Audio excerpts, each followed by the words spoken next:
What I thought I'd do today is first walk us through a little bit of what's happening in the markets today. So where do we stand in terms of markets? Well, as we know, as of Friday, the S&P 500 did pull back 17% from its February 19th peak. But keep in mind, more broadly, over the last 2-year period, since this bull market began in October of 2022, the S&P is still up about 35%, and that's despite this recent bout of volatility. So still a pretty strong market for those who have been participating over the last couple years. Now, what are we seeing driving this volatility, and especially the most recent set of drawdowns? And are there any mitigating factors? Well, a few things to keep in mind. First, we did see last week, of course, the administration proposed a new tariff regime that is set to go into effect this Wednesday, April 9th, and that will bring the average tariff rate from about 2.3% in the US to about 20 to 25%. So that is really the highest level in about 100 years. This had far exceeded even some of the most bearish forecasts for what direction the tariff regime could go. Now, keep in mind, there was some chatter of a 90-day pause. That is still in wait-and-see mode. There has been no confirmation of that yet, but we'll be watching for that closely.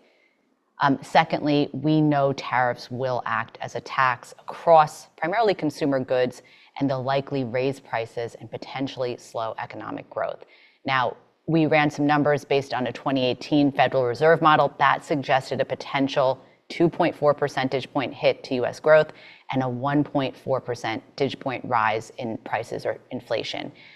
Keep in mind, the US economy came into the year with about the expectation of a 2.5% growth rate. So growth could slow to flattish.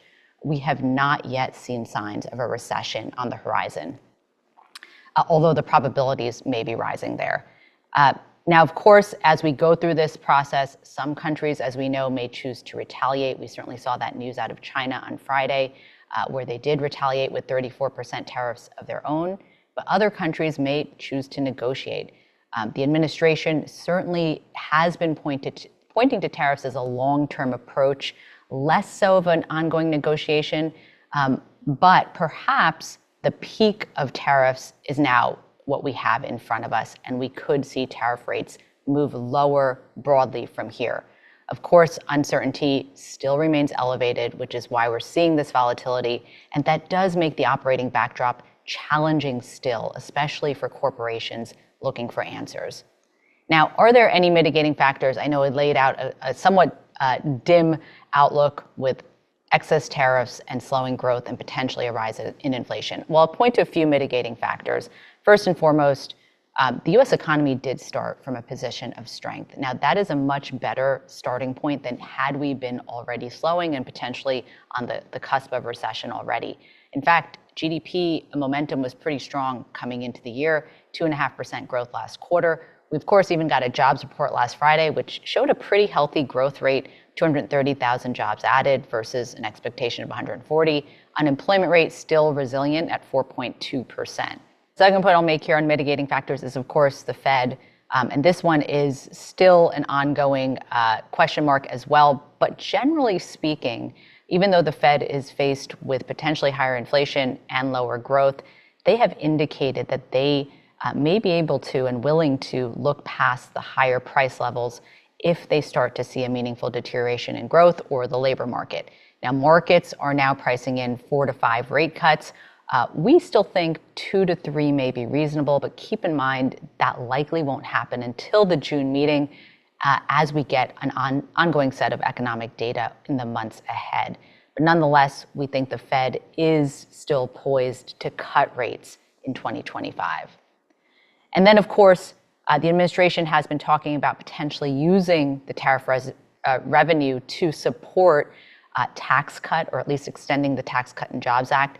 And we'll probably hear more on pro-growth policies in the weeks ahead, especially as that debt ceiling negotiation starts back up again. So perhaps first half of the year focused on tariffs. Second half, we could see more focus, at least, on areas like tax cuts and deregulation.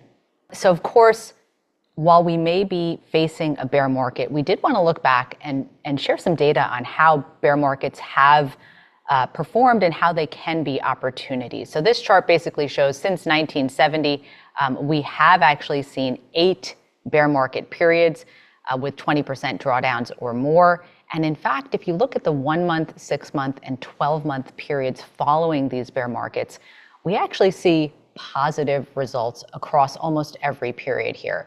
And as I've highlighted here, there are two bear markets that were not accompanied by a recession, perhaps similar to where we are now. And in fact, the 12-month performance after those bear markets was higher on average than the broader 12-month performance. So yes, it feels like there's a lot of volatility now, but keep in mind, markets are a forward-looking mechanism. And we will always start thinking about how corporations can adjust, how earnings growth will follow, and how returns may recover as well. Also wanted to highlight that theme of diversification, which we mentioned up front. Now keep in mind, of course, a lot of focus on this part of the global markets, the Mag 7, small caps, NASDAQ, all down 15 to 20%. But there are parts of the market still holding up relatively well. And as you can see here, bond markets across the board are still positive, including US ag, Canadian bonds are higher, US high yield is even slightly positive year to date. Of course, international markets still remain somewhat positive. They are taking more of a hit given the outsized tariff proposals that were put in place last week. But nonetheless, they have provided a nice source of balance in portfolios this year. I'll also mention the S&P Equal Weight Index, which actually equally weights both growth and value parts of the market. That is underperforming less so than broader equity market indexes. And to that point, if we take one layer deeper look at what the S&P 500 is doing, of course, we do see sectors that are positive year to date, primarily the defensive sectors, staples, utilities, healthcare, still showing positive performance. And of course, the areas that are really meaningfully underperforming are those parts of technology, so tech, consumer discretionary, and comm services. So again, underscoring this point that diversified portfolios, if you had a mix of equities and bonds, or if you had some international parts of the market in your portfolio, you're probably doing better than the overall market.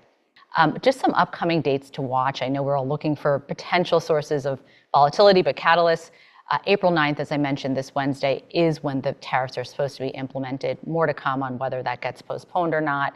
We have some interesting economic data in the days ahead as well. Inflation report also on Thursday. Earnings season begins on Friday this week. We'll be hearing from corporations, especially how they're viewing and how they're adjusting. We'll get a first look at Q1 GDP in the end of April, and the next Fed meeting is on May 7th. That's where we'll really be watching and listening to Jerome Powell, how he's thinking about the weeks and months ahead. And then, of course, we should start hearing a little bit more about that debt ceiling debate, but hopefully also a focus on how we're going to get growth back into this economy.